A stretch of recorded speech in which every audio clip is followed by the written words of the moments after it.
Housing. I know we've got you all over the room. Anyone who's ever served a meal. Look at that. That's like half the room. That's really exciting. If you take a look at that volunteer report on your table that Sandy mentioned earlier, you'll find statistics about the impact of our volunteers. Those numbers are important. There's a reason that we share them, but I don't really rely on them to illustrate the true value of what you do. There's no way that all of your generous work can be summed up in a couple of annual statistics. I often say that even if we could afford to pay people to do everything that volunteers do for our Saviour's Housing, we wouldn't, and that's the absolute truth.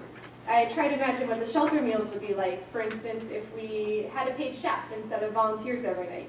The residents would still get to eat, but they'd miss out on those hundreds of friendly faces who come in to serve those meals. Without you, it would be a cafeteria line, not the dinner table that we all hope to sit around each night. When you bring a meal, you're sharing not just your food, but you're also sharing a smile and you're sharing some conversation.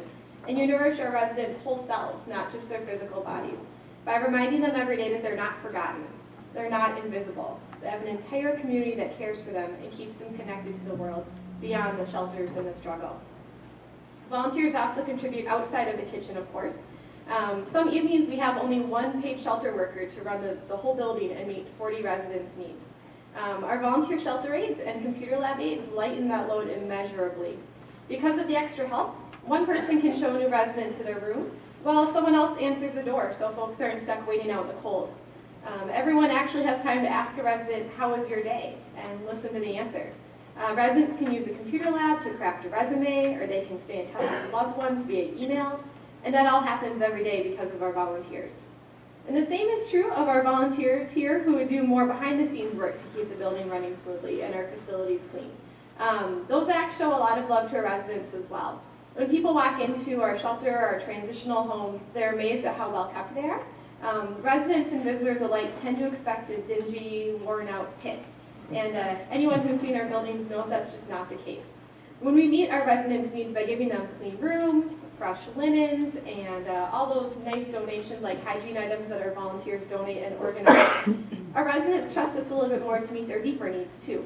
They feel valued, they feel dignified, they feel safe, and we can return that trust by providing the well-run and organized programs that your talents help us keep afloat. We tend to think of voting as something that we do every other November or so, something that involves a ballot and a funny little booth. But we vote in other ways too, and that's what you do when you're here today. Every time you show up at our Saviour's, you tell someone else about what you do there, you make a donation, or you send in a note to your elected officials to tell them to care about folks like those that we serve. You're voting for the kind of community that you want.